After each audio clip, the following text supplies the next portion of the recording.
Bonjour chers apprenants, donc je vous accueille de nouveau pour cette deuxième vidéo de la formation PHP intermédiaire. Donc comme je l'avais dit la dernière fois, cette formation est destinée aux étudiants en deuxième année ou les débutants en programmation web.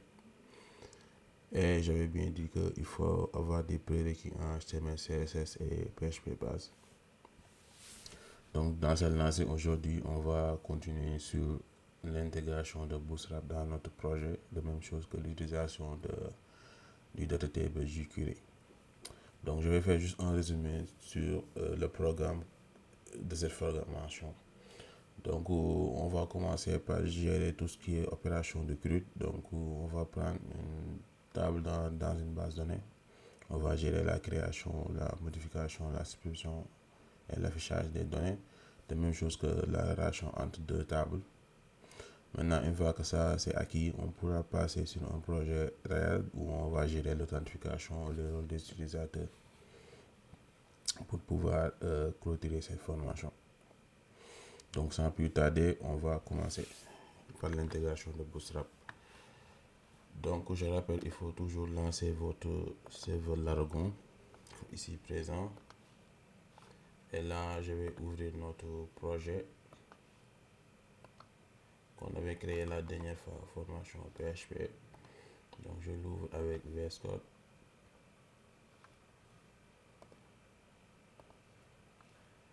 Voilà. Donc voilà, donc je vais naviguer sur le projet pour voir que tout marche bien. Donc je vais faire formation en test. Donc c'est bon. Maintenant, on va passer à l'intégration de Bootstrap. Donc pour ce faire, on va aller dans le site officiel de Bootstrap. Donc je viens ici et je tape Get Bootstrap. Donc une fois que on est dans le site, on va venir dans exemple. Donc là, on voit toutes les façons d'intégrer Bootstrap.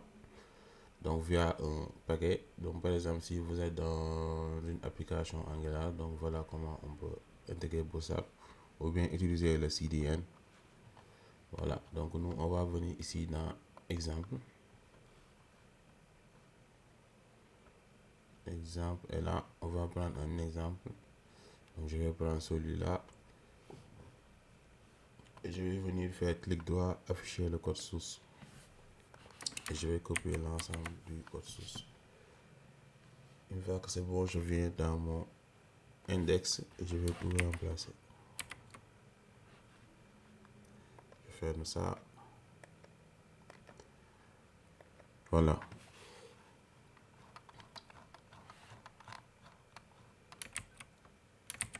Si c'est bon, je reviens dans mon projet et j'actualise. Et là, on voit que le Bootstrap n'est pas préchargé. Donc, on revient sur notre VS Code. Et là, on va changer tout ce qui commence par /doc par le lien officiel de Bootstrap. Donc là, on va utiliser ce qu'on appelle le CDN. Donc, on va copier ici le nom de domaine de Bootstrap. Et on va remplacer partout tout ce qui commence par /doc. Donc, quand on est sur VS Code, pour sélectionner plusieurs lignes, on clique sur Alt, on maintient la touche Alt. Et là, on sélectionne toutes les lignes en même temps. Donc, je vais sélectionner tout ça. Une fois que c'est bon, je vais coller partout. Voilà, donc là, en faisant ça, on va utiliser le CDN de Bootstrap. Donc le CDN, ça veut dire qu'il faut impérativement une connexion Internet pour pouvoir avoir les ressources de Bootstrap sur notre application. Donc s'il n'y a pas de connexion, ceci ne va pas marcher. Donc là, c'est la première façon de faire. Donc, si je reviens maintenant et que j'actualise, on voit que tout marche maintenant. Donc voilà la première façon de faire, mais il faudra impérativement avoir une connexion. Maintenant, si vous voulez avoir Bootstrap en local, c'est-à-dire sans connexion, vous aurez toujours les ressources de Bootstrap. Donc là, il faudra qu'on télécharge le CSS et aussi le fichier JS de Bootstrap. Donc on va commencer par le CSS. Donc il faut venir ici et repérer le bootstrap.min.css. Donc on va cliquer sur le lien, on va le copier. Voilà. Donc une fois que le lien est ouvert, on va tout copier. Donc on fait un CTRL A et on fait copier. On va venir sur notre projet.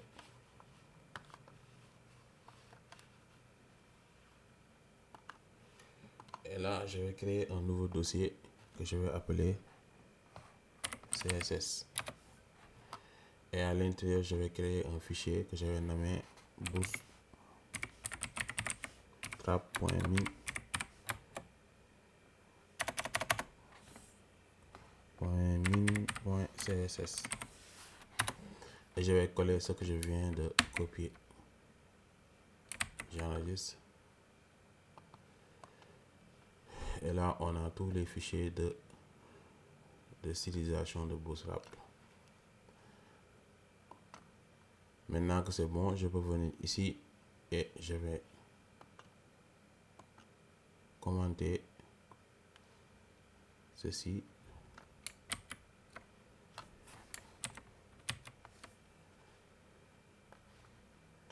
Une fois que je l'ai commenté, je vais enlever tout ça.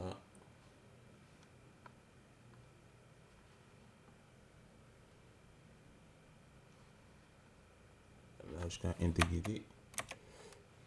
Et maintenant, je vais pointer sur notre dossier style, notre dossier CSS ici.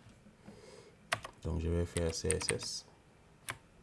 Donc, j'entre dans le dossier et là, je vais récupérer le fichier bootstrap.min.css. Donc, je vais faire la même opération pour le fichier JS. Donc, je viens en bas, j'ouvre le lien.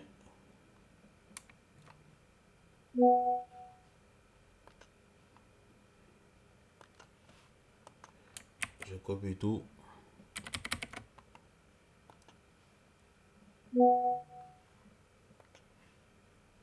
Voilà, et je vais venir ici maintenant créer un autre dossier que je vais nommer JS.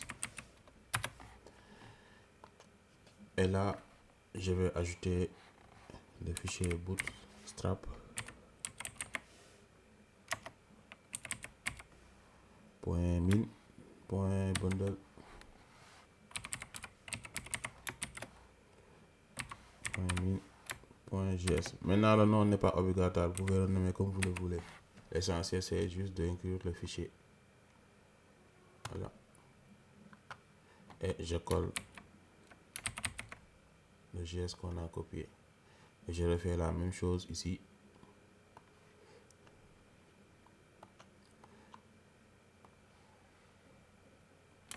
Je commente ici le CDN.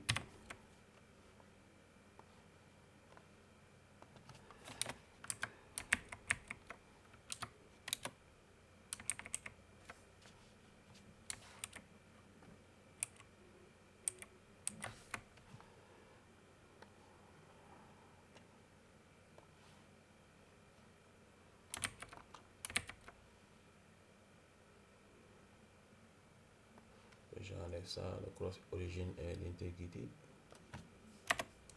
Et je commande ici le CDN. Et je viens ici, je vais sélectionner maintenant le dossier JS / bootstrap.bundle.min.js.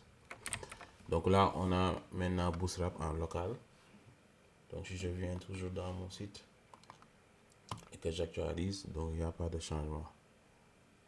Donc de ce fait, même si on n'a pas de connexion, le Bootstrap va continuer à marcher. Voilà. Donc une fois que ça c'est bon, maintenant on va procéder au découpage. Donc on sait que dans un site web, à chaque fois on a ici, je reviens, on a à chaque fois le navbar qui se répète, de même chose que le footer. Donc on va procéder au découpage de ce fait. Toutes les pages qu'on va créer auront à chaque fois la navbar, le même navbar et le footer. Donc je vais venir ici.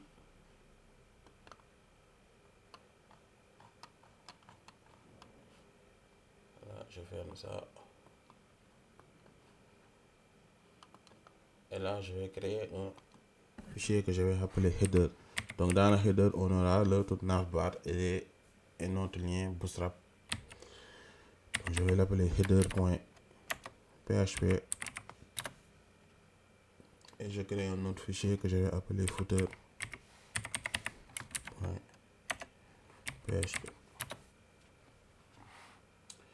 Maintenant, on va venir ici dans notre index.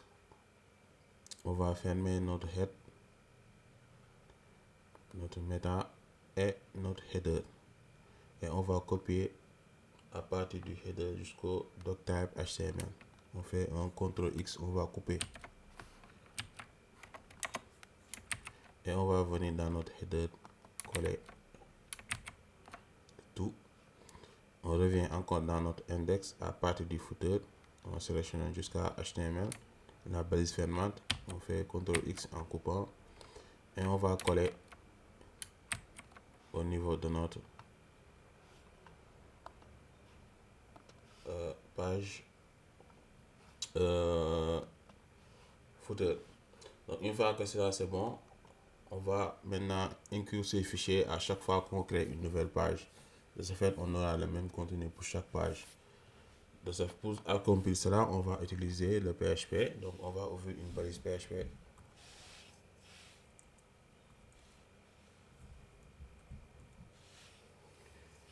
Voilà, on va fermer aussi.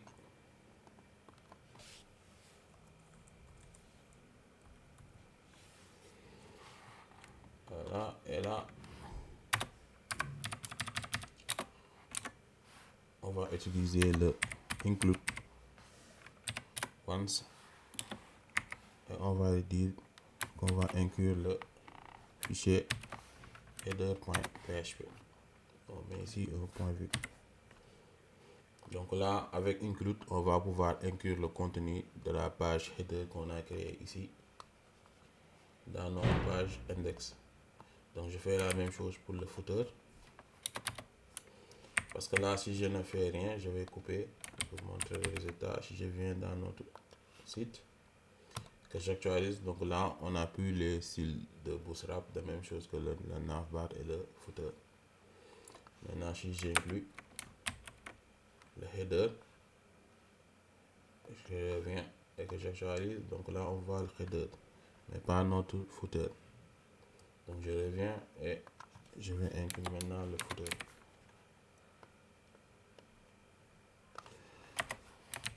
Et là, on aura le footer.php. Et là, je vais enlever tout ça.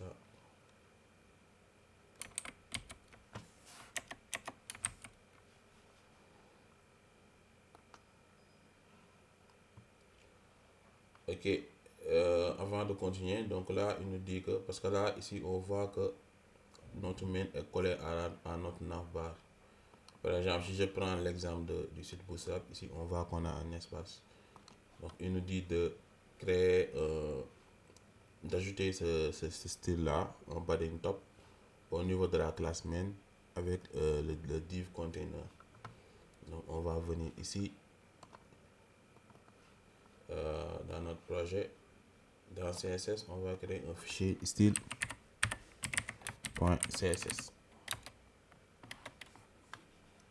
Et là, on va prendre ce qu'il dit.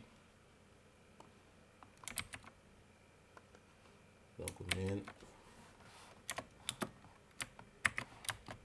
Et là, on nous dit d'ajouter un padding top de 60 pixels. Donc, quand on fait un padding top, donc là, il va venir ici, sélectionner la balise main et la classe container et tout le contenu qui sera à l'intérieur, on va ajouter un padding top. Donc, si je viens ici et que j'actualise, c'est pas encore là parce que j'ai pas inclus le fichier style.css. Donc je viens dans le header ici, là, et je copie ça et je vais faire style.css. Si je reviens maintenant et que j'actualise, donc là on a notre padding top au niveau de notre classe main. Voilà. Donc si je viens maintenant dans notre index, donc je vais juste dire ici bienvenue.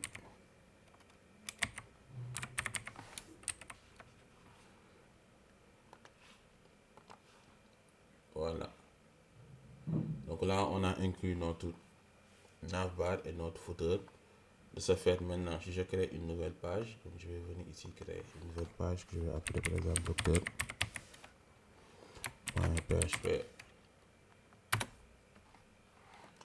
Donc dans cette page-là, je vais copier et venir et là, je vais dire docteur. Si je reviens et je vais naviguer sur cette page-là directement et je fais / docteur.php. Donc on voit toujours que le navbar est inclus, de même chose que le footer. Donc maintenant on peut passer à la gestion des liens sur notre navbar. Donc je viens ici dans notre header. Au niveau de notre navbar maintenant, donc d'abord je vais changer le title. Je vais faire formation PHP. Et ici je vais changer le titre de notre navbar de fixed par formation.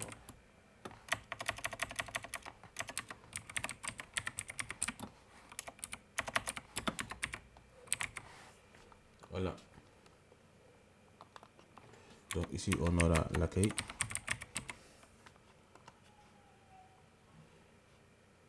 Là, et l'accueil, ici on aura docteur. Et là on aura service. Je vais enlever le disable.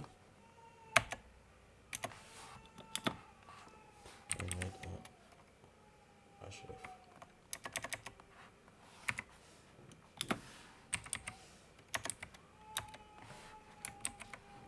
Voilà. Maintenant, je vais créer l'autre fichier pour service. Service.php. Voilà. Si je viens, j'actualise. On a tous les changements. Maintenant, quand je clique, on navigue sur la page correspondante. Donc, pour ce faire, je viens dans notre. Donc, pour le service, je vais aussi faire la même chose pour service PHP. Et là, je vais mettre service.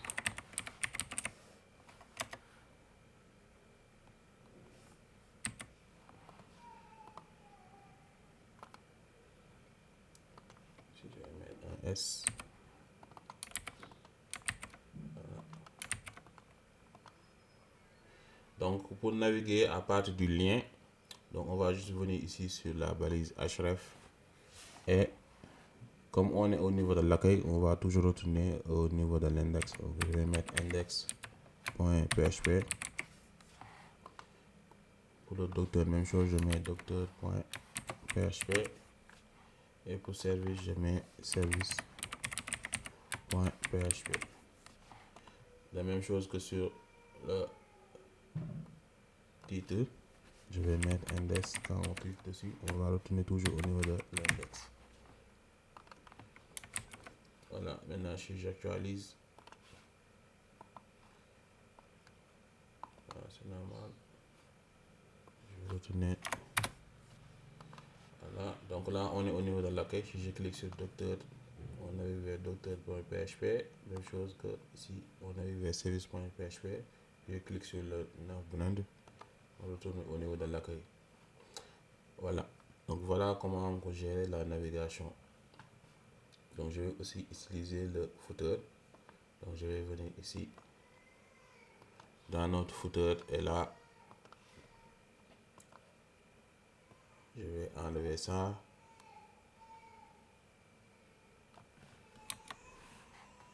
Et mettre copy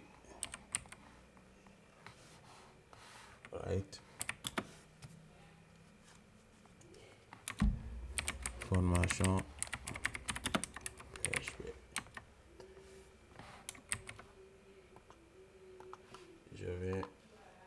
On a ça. Maintenant, au niveau des footers, d'habitude, on met à chaque fois l'année en cours. Donc, pour récupérer l'année en cours en PHP, je vais venir ici et je vais ouvrir une balise PHP.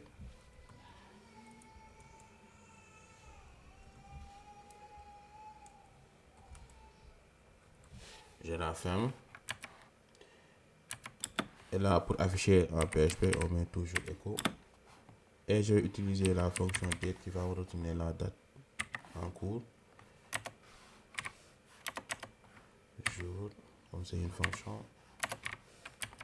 Et là, je lui dis le format, je veux juste l'année en cours.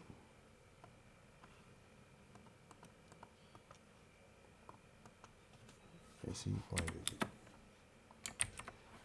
Ça fait, si je reviens ici, on a bien l'année en cours. Voilà. Maintenant, je veux que quand je clique sur une page, donc vous voyez que ici, celui-là, il est mis en blanc parce que c'est le lien actif. Maintenant, je veux quand on clique sur une page correspondante, le lien va changer pour rendre celui-là actif, ou bien si on est au niveau des services, le service qui sera activé et les autres seront désactivés. Donc là, ce comportement, si on vient ici dans notre navbar, on va ici l'attribut active sur notre classe navlink. Donc c'est cet attribut qui permet de rendre active le lien. Donc pour ce faire, on va la rendre dynamique en fonction de chaque page. Donc pour y arriver ici, si je viens, on regarde qu'à chaque fois, pour chaque page, on inclut le header. De ce fait, pour rendre chaque lien actif, on va créer des variables pour chaque page. De ce fait, à chaque fois qu'on inclut on est sur une page et qu'on inclut le header, il saura quel attribut on utilise. Donc je vais venir ici d'abord au niveau de index. Donc je vais créer une variable booléen. Je vais appeler par le même nom $index et elle est à true. Donc quand c'est à true, ça veut dire que on se trouve sur la page. Et dès qu'on quitte, ce n'est plus à true, elle sera à false. Donc je fais la même chose pour docteur. Donc je fais $docteur égale true.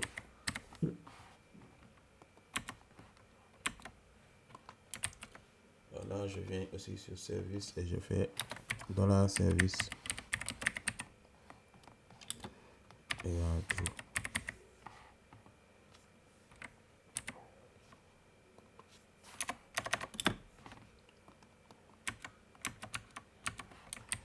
Voilà.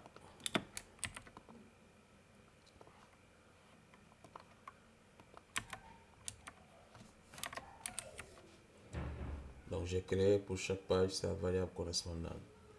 Maintenant, si je viens au niveau du header .php, donc à chaque fois qu'on inclut le header suivant la page dans laquelle on se trouve, on saura si la variable est à true ou false. Donc de ce fait, on pourra rendre dynamique le fait d'activer la page en fonction de chaque lien. Donc pour ce faire, on va venir ici.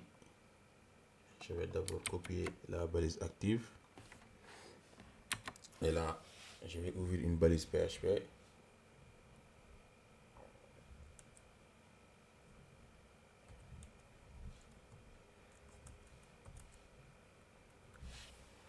Voilà, et là, je vais lui dire, tant que, comme on est au niveau de l'index, donc on récupérera la variable index qu'on a créée ici. Donc je vais lui dire tant que cette variable est vide, donc ça quand c'est pas à true, donc dans ce cas, donc quand c'est différent de vide, donc dans ce cas on va appliquer l'attribut active, sinon on n'applique rien. Voilà, donc à chaque fois qu'on navigue sur la page, ici on inclut le header. Donc si je suis sur une autre page, cette variable ne va plus exister. Donc dans ce cas, on ne va rien activer. Donc on refait le même process pour toutes les autres. Donc là, il faut mettre un echo pour récupérer la valeur qui nous retourne ici, soit true ou false. Voilà. Je prends ça et je refais de même ici sur les navlink. Donc ici, ce sera la variable docteur qu'on a créé ici.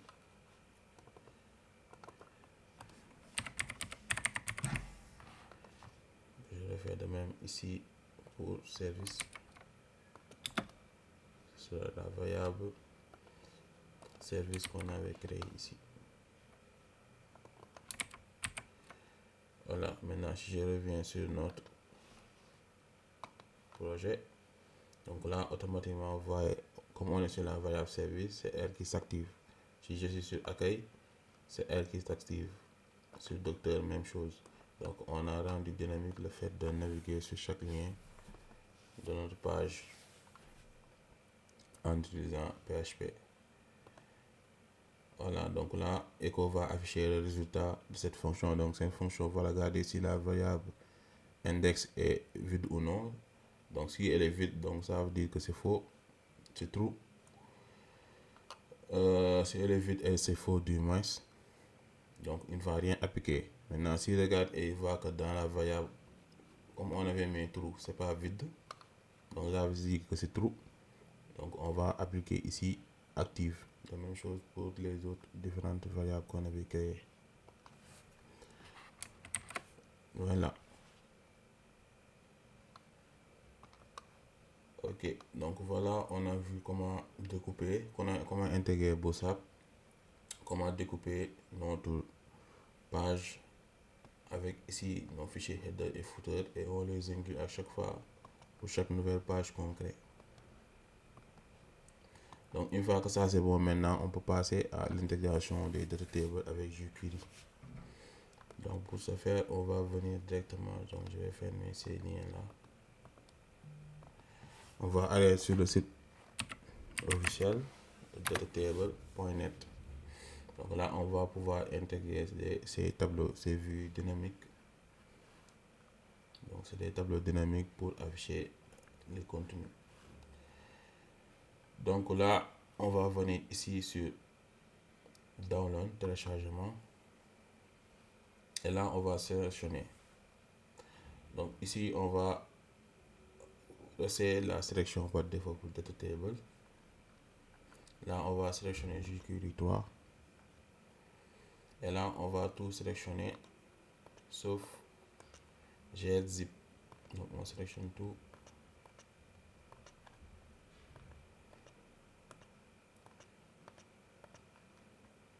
Donc ce sont tous les attributs qu'on veut avoir sur notre data table. Donc c'est un tableau dynamique. Voilà, donc après avoir tout sélectionné, on vient ici. Donc là, il va nous montrer comment intégrer cela dans notre projet. Donc même chose qu'avec le Bootstrap, ici on a les liens syriens. Donc avec les liens syriens, il faut à chaque fois une connexion internet pour pouvoir avoir de la ressource disponible sur notre projet. Mais nous, on va choisir d'autres façons de faire, c'est-à-dire avoir les liens en local. Donc de ce fait, on va venir ici et télécharger Datatable. Là, on le télécharge. Une fois que c'est bon, on vient sur notre projet. Donc j'ouvre le dossier 3W dans notre projet formation PHP. Et là, je vais venir ici et décompresser notre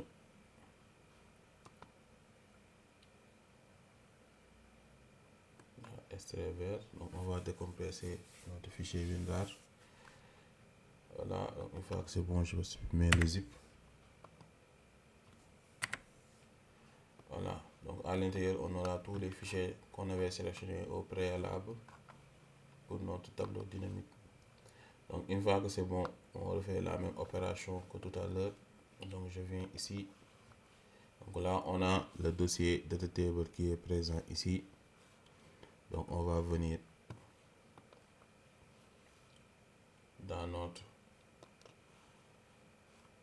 page ici et premièrement, on va sélectionner cette première ligne. Donc comme pour le Bootstrap, on va inclure le fichier min.css et ensuite le fichier min.js. Donc je copie cela et je vais venir dans notre header en haut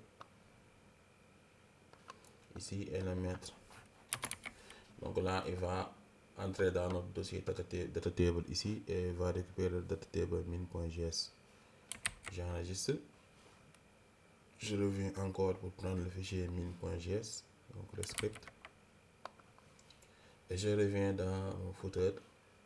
Même chose ici et je colle. Donc même chose, il va entrer dans le dossier data table et récupérer le data table min.js. Voilà, donc une fois que ça c'est bon, on peut venir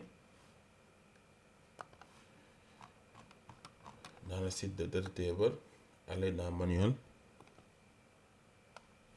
et installation. Et là, on va copier ici l'HTML pour le tableau, venir dans notre docteur.php et là, on va coller. On va voir le résultat. J'actualise. Et là, on a le tableau, mais ici, rien n'est encore activé. Pour l'activer, on va descendre en bas.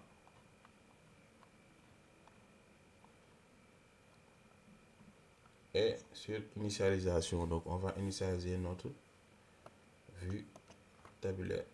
Donc je copie et je viens directement dans mon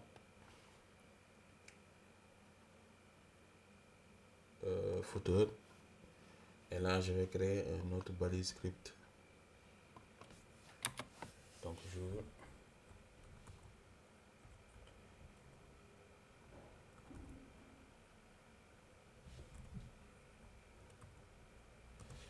Et à l'intérieur de mon script, je vais coller notre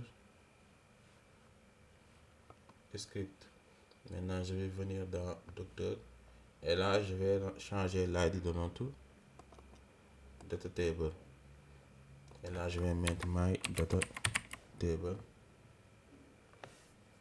Voilà. Donc, avec l'ID, on pourra repérer notre data table sur notre vue HTML et appliquer le script. Donc, je reviens ici et je change maintenant. Une fois que c'est bon, si je reviens et que j'actualise, on voit que maintenant notre data table a été initialisé. Voilà. Maintenant, par défaut, quand on initialise notre data table, donc là, on voit qu'on a du texte en anglais.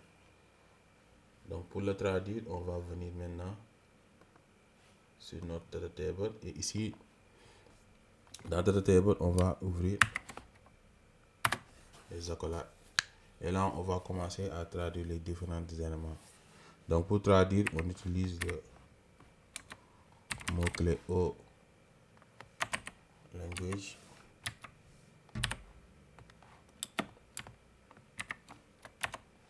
Donc, c'est un objet dans lequel on va pouvoir sélectionner les différents éléments et les traduire. Donc, je vais commencer par traduire ici le mot search dans notre input pour faire la recherche. Donc, je viens ici et je vais faire S search et je vais lui dire de traduire le mot search par rechercher.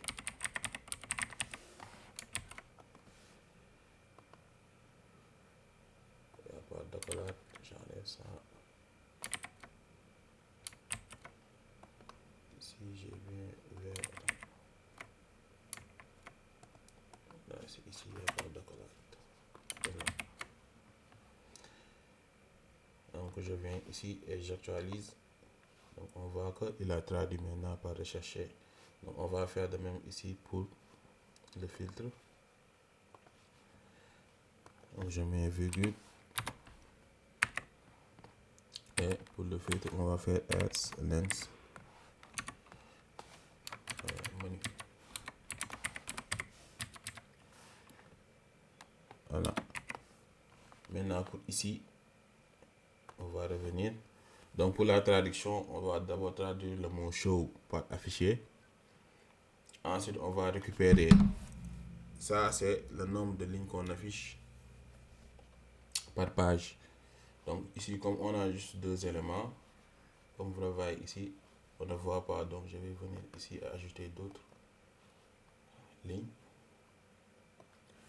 Donc, je vais dupliquer.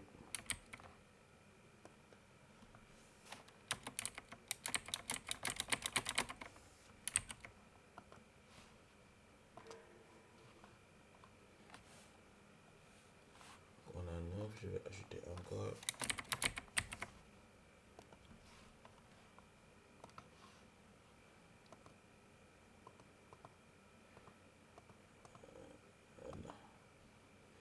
Donc là, comme on a plus de 10 éléments, donc on aura une nouvelle page qui va s'afficher ici pour le dernier.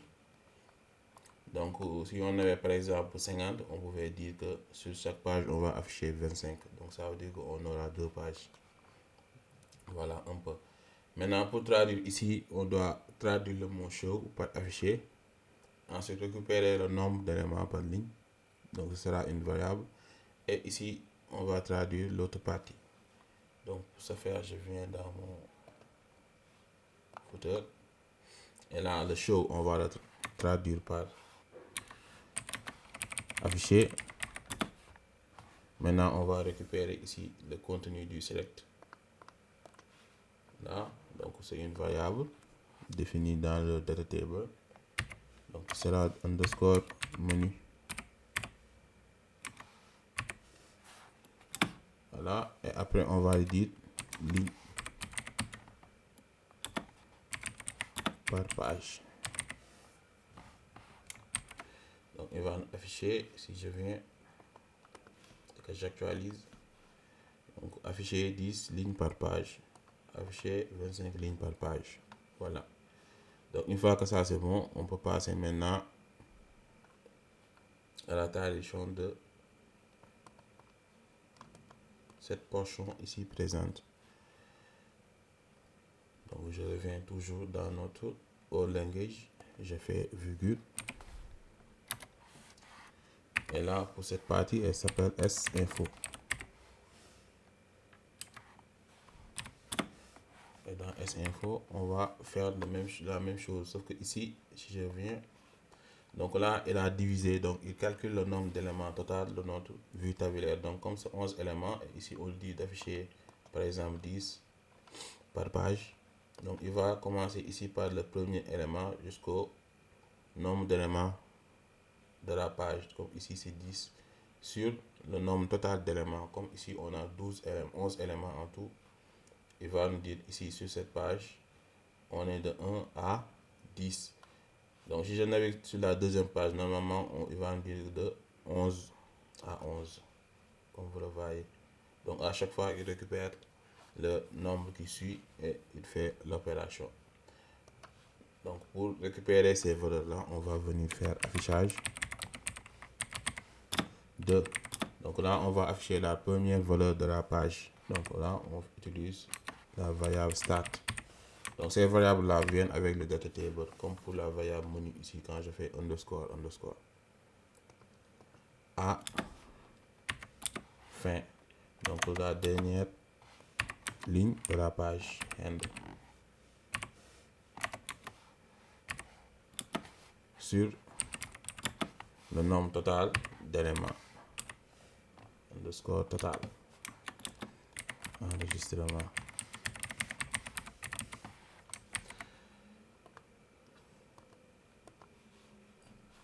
Donc là il va me dire, si j'actualise, ici j'ai mis E, je vais bien changer. Donc il va me dire affichage de 1 à 10 sur 11 enregistrements. Si je me trouve dans une deuxième page, il va me dire affichage de 11 à 11 sur 11 enregistrements. Donc là, il commence toujours par le premier élément de la page sur le dernier. Ensuite, ici, on a un nombre total d'éléments. Voilà. On continue toujours. Donc là, si je viens ici encore, on va ici, c'est en anglais. Donc les paginations. Donc ici, on va mettre précédent. Ici, suivant. Je reviens toujours. Je mets au paginette. Donc pour la pagination. Et là, je vais ouvrir ici les accolades. Et on va dire S next pour le suivant. Ce sera suivant. Pour le précédent, S previous. On aura précédent.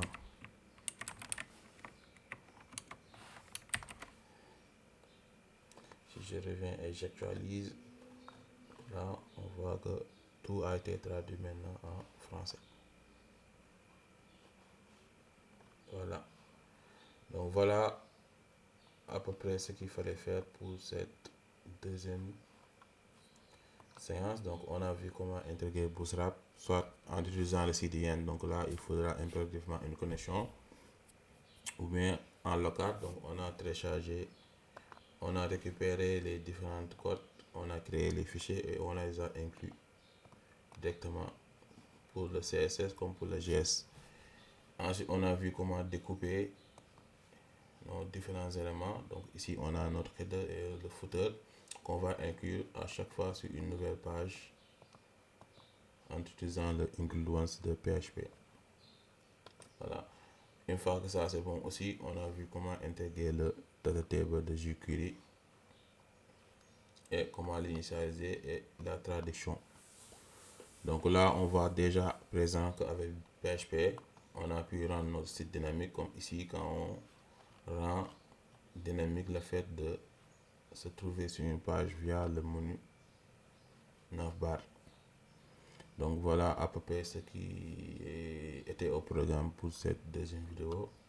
Donc je vous donne rendez-vous pour la troisième vidéo où on va gérer comment se connecter à une base de données via PHP. Donc de ce fait, je vous dis à très bientôt.